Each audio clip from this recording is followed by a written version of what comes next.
નમસ્તે મિત્રો, સ્વાગત છે આપનું આજના તાજા સમાચારોમાં। તો મિત્રો, આજના સમાચાર વિશે વાત કરવાની છે તેમના પહેલા આપણે જણાવી દઈએ કે વિડીયોને અંત સુધી જોજો, જેથી કરીને આજના દરેક સમાચાર કામના જે છે તે તમને મળી જાય। અને મિત્રો, ગુજરાતના રોજના સમાચાર દરરોજ મેળવવા માંગતા હોય તો આ ચેનલને પણ સબસ્ક્રાઇબ કરી દેજો। તો મિત્રો, આજના પ્રથમ સમાચાર વિશે વાત કરીએ તો પ્રધાનમંત્રી સૂર્યોદય યોજનાની અરજી કઈ રીતના કરી શકાય આવો જાણીએ। મિત્રો, 22 જાન્યુઆરીએ વડાપ્રધાન મોદીએ અયોધ્યામાં રામ મંદિરના અભિષેક કાર્યક્રમમાં ભાગ લીધો, ત્યારબાદ તેમણે દેશવાસીઓ માટે નવી યોજનાની જાહેરાત કરી હતી, જેનું નામ હતું સૂર્યોદય યોજના। અને આ યોજના હેઠળ મિત્રો ગરીબ પરિવારોને, નાગરિકોને વીજળીથી રાહત મળશે, તેમને સોલાર પાવર પ્લાન્ટ દ્વારા વીજળી પૂરી પાડવામાં આવશે। અને આ યોજનાનો લાભ લેવા માટે સૌપ્રથમ તમારે આ યોજનાની સત્તાવાર વેબસાઇટ solarrooftop.government.in પર જવાનું રહેશે। ત્યારબાદ તમારે એપ્લાય પર ક્લિક કરવાનું રહેશે અને પછી તમારે તમારું રાજ્ય અને જિલ્લો પસંદ કરવો પડશે।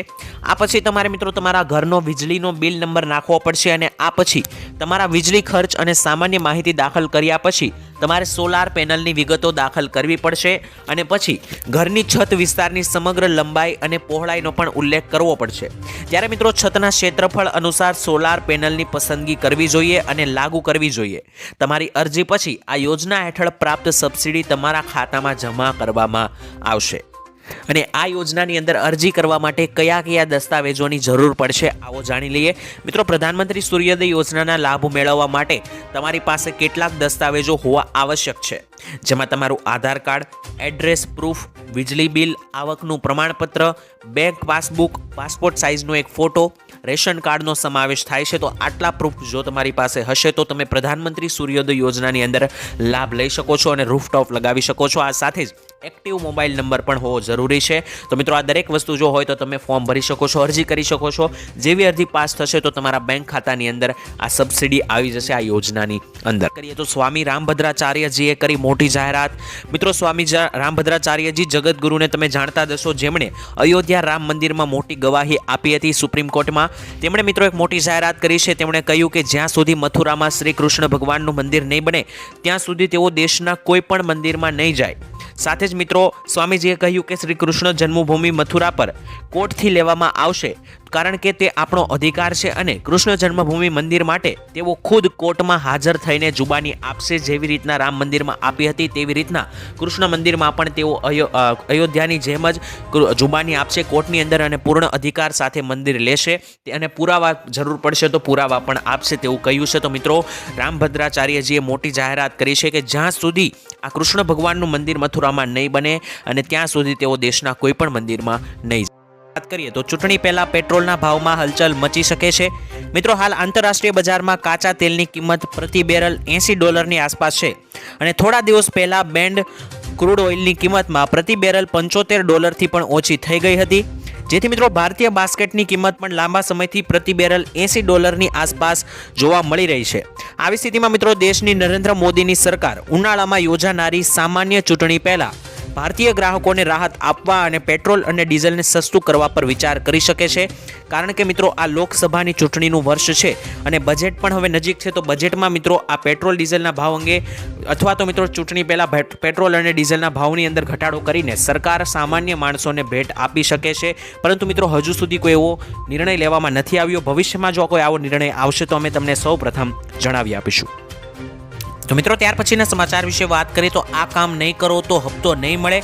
મિત્રો, પ્રધાનમંત્રી કિસાન સન્માન નિધિ યોજનાની નવી અપડેટ પ્રમાણે જો તમે 31 જાન્યુઆરી સુધીમાં પોતાનું KYC નથી કરાવતા તો મિત્રો તમારું ખાતું નિષ્ફળ પણ કરી દેવામાં આવશે અને ખેડૂતો વધુમાં વધુ આ યોજનાનો લાભ મેળવી શકે તેના માટે ભારત સંકલ્પ યાત્રા હેઠળ ગ્રામ પંચાયતના મુખ્ય મથકે વિશેષ કેમ્પનું આયોજન પણ કરવામાં આવી રહ્યું છે। આથી આવી સ્થિતિમાં મિત્રો જે ખેડૂતોએ હજુ સુધી નોંધણી નથી કરાવી તેઓ CSC અથવા તો મિત્રની મદદથી અરજી કરી શકે છે અને 16મા હપ્તો મેળવવા માટે ખેડૂતોએ 31મી જાન્યુઆરી સુધીમાં KYC કરાવવાનું રહેશે।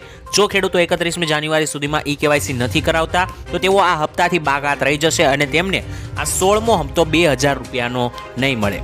ત્યાર પછીના સમાચાર વિશે મિત્રો વાત કરીએ તો ખેડૂતોને પાક વીમો મળ્યો કે નહીં। મિત્રો, દેશભરમાં લાખો લોકોને ખવડાવવામાં મહત્વની ભૂમિકા ભજવતા ખેડૂતો આખા વર્ષ દરમિયાન વિવિધ પાકની ખેતી કરે છે અને આ પાક આખરે આપણા રસોડામાં પહોંચે છે. ઘણીવાર મિત્રો એવું જોવા મળે છે કે ખેડૂતો દ્વારા ઉગાડવામાં આવેલ પાક ભારે વરસાદ, પૂર અથવા તો અતિવૃષ્ટિ જેવા વિવિધ કુદરતી આફતોને કારણે નાશવંત થાય છે. ત્યારે ખેડૂતો માટે આવકનો એકમાત્ર સ્ત્રોત છે અને જ્યારે કેટલાક અઠવાડિયાની મહેનત પછી અને વર્ષોની મહેનત પછી ઉગાડવામાં આવેલા આ પાક બરબાદ થઈ જાય છે ત્યારે ખેડૂતોને ભારે નુકસાન થાય છે. અને આ જ નુકસાન ના થાય તે માટે મિત્રો સરકાર જે છે તે ખેડૂતો માટે પાક વીમા યોજના ચલાવે છે, જેમાં ખેડૂતોને જે કાંઈ પણ નુકસાન થયું હોય તેને પાક નુકસાનીનો પાક વીમો આપે છે. પરંતુ મિત્રો કેટલાક સમયથી ખેડૂતોને પાક વીમો નથી મળી રહ્યો. તો મિત્રો તમે જો ખેડૂત હોય તો તમને છેલ્લો પાક વીમો ક્યારે મળ્યો હતો તે પણ કોમેન્ટમાં લખીને જણાવી દેજો. અને મિત્રો સરકાર આગળ જો કોઈ પાક વીમાની જાહેરાત કરશે તો અમે તમને જણાવી આપીશું. ત્યાર પછીના સમાચાર વિશે મિત્રો વાત કરીએ તો ખેડૂતોના દેવા માફી અંગે જાહેરાત કરવામાં આવી છે.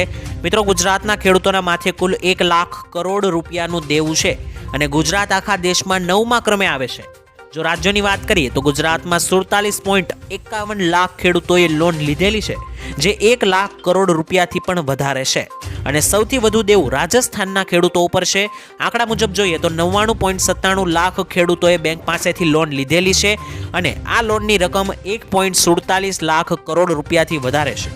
મિત્રો તાજેતરમાં જ નાણાં મંત્રાલયે કૃષિ લોન પર પૂછવામાં આવેલા પ્રશ્નોના જવાબમાં આ તમામ વિગતો શેર કરી હતી, એટલે કે જાહેર કરી હતી. જે વિશે મિત્રો વધુમાં વાત કરીએ તો 2 વર્ષ પહેલા મગફળીનું બિયારણ 1000 થી 1200 રૂપિયા મળતું હતું.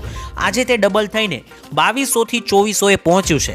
તે જ રીતે 2 વર્ષ પહેલા 1 એકર જમીન ખેડવાના રૂપિયા પ્રતિ કલાકના 800 હતા, જેમાં પણ ભાવ વધારો થતા અત્યારે 1200 પહોંચ્યા છે.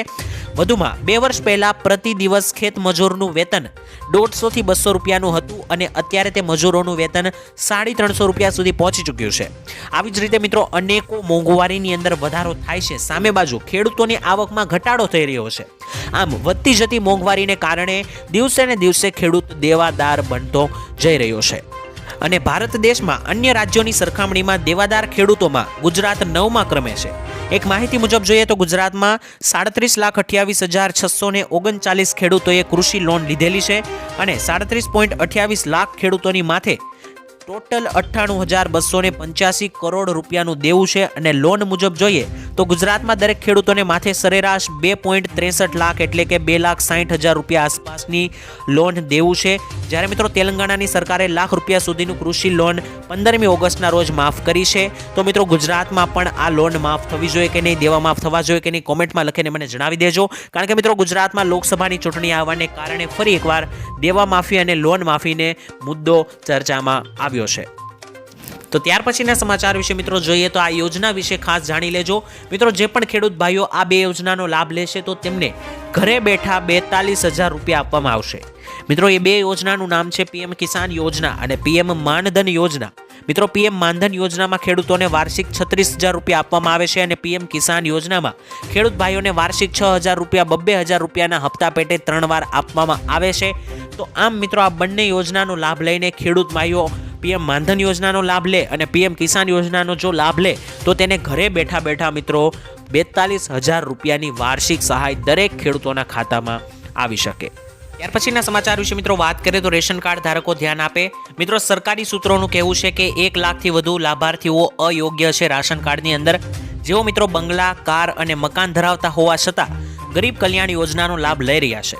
જેને જોતા મિત્રો પુરવઠા વિભાગે હવે યુનિટ વેરિફિકેશનની તૈયારીઓ શરૂ કરી દીધી છે, જેમાં કોટેદાર તે તમામ સભ્યોના અંગૂઠાઓની છાપ લેશે જેમના નામ રાશન કાર્ડની અંદર લખવામાં આવ્યા છે. પહેલા મહિને મિત્રો ઘરનો એક સભ્ય રાશન લેશે, જ્યારે બીજા મહિને બીજા સભ્યએ અંગૂઠા વડે રાશન લેવું પડશે. આ રીતે મિત્રો દર મહિને નવા સભ્યોને અંગૂઠો લગાવીને એક પછી એક રાશન આપવામાં આવશે. જ્યાં સુધી મિત્રો તમામ એકમોની ચકાસણી ન થાય ત્યાં સુધી આ કામ ચાલુ રહેશે. અને મિત્રો વેરિફિકેશનની આ નવી સિસ્ટમ શરૂ કરવા માટે ઈ લૂપ મશીનની સુધારવાની તૈયારીઓ પણ ચાલી રહી છે. તો મિત્રો કેટલાક અમીરો જે છે, પૈસાવાળા લોકો આ યોજનાનો લાભ લઈ રહ્યા છે અને બંગલા, કાર અને મકાન ધરાવતા લોકો પણ આ ગરીબોની યોજનાની અંદર રેશન કાર્ડની અંદર રાશન લઈ રહ્યા છે. તો આવા લોકોથી આ યોજનાને દૂર રાખવા માટે મિત્રો આવું પગલું ભરવામાં આવ્યું છે, જેથી કરીને ગરીબો અને જેને જરૂર છે આ રાશનની તેમને આ રાશન મળી શકે. તો ખેડૂતો માટે મોટી ભેટ, ખુશખબર આવી ગઈ છે. મિત્રો સરકાર ખેડૂતોને મોટી ભેટ આપવાની તૈયારી કરી રહી છે, ત્યારે મોદી સરકાર પ્રધાનમંત્રી ફસલ વીમા યોજના હેઠળ ખેડૂતોને પાક માટે આપવામાં આવતા વીમા કવરેજનો વ્યાપ વધારવા જઈ રહી છે. જે આ મિત્રો આગામી દિવસોમાં ખેડૂતોને આ યોજના હેઠળ તળાવ, ટ્રેક્ટર અને પશુઓ વગેરે માટે વીમા કવચનો લાભ મળી શકે તે માટે આવી તૈયારીઓ ચાલી રહી છે અને ખાસ મિત્રો મોદી સરકાર આ માટે 30,000 કરોડ રૂપિયાની જોગવાઈ પણ કરી શકે છે, જેથી કરીને આ પૈસા જે છે તે ખેડૂતોના હિત માટે વાપરવામાં આવશે અને આ યોજનાઓની અંદર વાપરવામાં આવશે, તો દરેક ખેડૂત મિત્રો આ યોજનાનો લાભ લઈ શકે છે. ત્યાર પછીના સમાચાર વિશે મિત્રો વાત કરીએ તો આજના મુખ્ય ખેડૂત સમાચાર મિત્રો 2024ના ચોમાસા અંગે આગોતરું એંધાણ આપતા પરેશભાઈ ગોસ્વામીએ કહ્યું કે 96 થી લઈને 106% સુધીનો વરસાદ 2024માં જોવા મળશે અને મિત્રો ચોમાસું નોર્મલ રહેશે તેવું પણ કહેવામાં આવ્યું છે. તદુપરાંત મિત્રો ગયા વર્ષની જેમ આ વર્ષે પણ 2 તબક્કામાં વાવણી થશે અને ખાસ મિત્રો વાવણીનો વરસાદ થઈ જાય પછી 1 થી 1.5 મહિનાનો મોટો ગેપ, 1.5 થી 1.5 મહિનાનો મોટો ગેપ વરસાદનો આ વર્ષે પણ આવી શકે છે તેવી મિત્રો ચિંતાજનક આગાહી તેમણે કરી છે. તદુપરાંત મિત્રો ખેડૂતો માટે ભાવોને લઈને વાત કરીએ તો લસણમાં ઓછી આવકથી બજારમાં 200 રૂપિયાનો વધારો થયો છે અને જૂના લસણનો સ્ટોક પૂરો થવા આવ્યો હોવાથી બજારમાં તેજી આગળ વધશે અને મિત્રો અત્યારે લસણના ભાવ 5500 રૂપિયા સુધી બોલાઈ રહ્યા છે. ત્યાર પછીના સમાચાર વિશે મિત્રો વાત કરીએ તો આ નવી યોજના હેઠળ 2 લાખ રૂપિયા સુધીનો વીમો તમને મળી શકે. હવે મિત્રો કેન્દ્ર અને રાજ્ય સરકાર ગરીબ અને આર્થિક રીતે નબળા વર્ગ માટે ઘણી બધી યોજનાઓ ચલાવે છે અને આ યોજનાઓમાં ઘણી બધી યોજના છે કે જે લોકોને સામાજિક સુરક્ષા પ્રદાન કરે છે. આજે મિત્રો અમે તમને એક યોજના વિશે જણાવશું અને આ યોજનાનું નામ છે પ્રધાનમંત્રી સુરક્ષા વીમા યોજના. આ સુરક્ષા યોજના વર્ષે મિત્રો 20 રૂપિયા રોકાણ કરીને તમે 2 લાખ રૂપિયાનું વીમા કવર મેળવી શકો છો અને અત્યાર સુધીમાં મિત્રો દેશના લાખો નાગરિકો આ યોજનાનો લાભ લઈ ચૂક્યા છે. તો મિત્રો પ્રધાનમંત્રી સુરક્ષા વીમા યોજનાનું એક સરકારી વીમા યોજના છે, તો તેનો લાભ 18 થી લઈને 70 વર્ષ સુધીના કોઈ પણ ભારતીય નાગરિક લઈ શકે છે. અને મિત્રો વધુમાં વાત કરીએ તો આ વીમા યોજના હેઠળ જો કોઈ વ્યક્તિની એક્સિડન્ટમાં મૃત્યુ થાય છે તો તેના પરિવારને 2 લાખ રૂપિયા સુધીનું કવચ આપવામાં આવે છે અને તદુપરાંત અકસ્માતમાં વ્યક્તિ આંશિક રીતે વિકલાંગ થાય તો તેના વીમા ધારકને 1 લાખ રૂપિયાની રકમ આપવામાં આવે છે. તો મિત્રો આ વીમા યોજના હેઠળ વીમા ધારકને 20 લાખ રૂપિયા સુધીનું પણ વીમા કવચ આગળ જઈને આપવામાં આવે છે અને આ યોજનાનો લાભ ઉઠાવવા માટે તમે કોઈ પણ બેંકમાં જઈને PMSBY જઈ અરજી કરી શકો છો અને આ યોજના અરજીની પ્રક્રિયા પૂર્ણ થયા બાદ તમારા ઓટો ડેબિટ મોડ દ્વારા દર વર્ષે 1 જૂને આપોઆપ રૂપિયા કપાઈ જશે. તો મિત્રો માત્ર 20 થી 25 રૂપિયા નજીવા ભાવે તમે 2 લાખ રૂપિયા સુધીનું વીમા કવચ મેળવી શકો છો, જેમાં મિત્રો તમને 1 લાખથી લઈને 2 લાખ રૂપિયા સુધીની સહાય મળવાપાત્ર થશે. તો ત્યાર પછીના સમાચાર વિશે મિત્રો વાત કરીએ તો ગ્રાહકો માટે આવી મોટી ખુશખબર. મિત્રો હવે મોંઘવારીની અંદર ઘટાડો થઈ શકે છે કારણ કે ખાદ્ય તેલના ભાવમાં લાંબા સમયથી કોઈ પણ ફેરફાર નથી થયો અને તેના ભાવો સ્થિર દેખાઈ રહ્યા છે.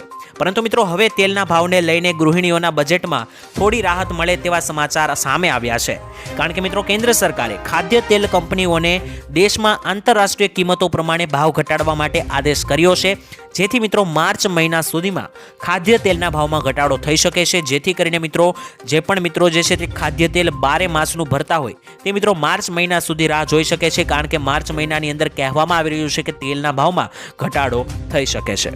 ત્યારબાદના સમાચાર વિશે મિત્રો વાત કરીએ તો ગરીબોને 48,000 રૂપિયા સુધીની સહાય આપવામાં આવી રહી છે.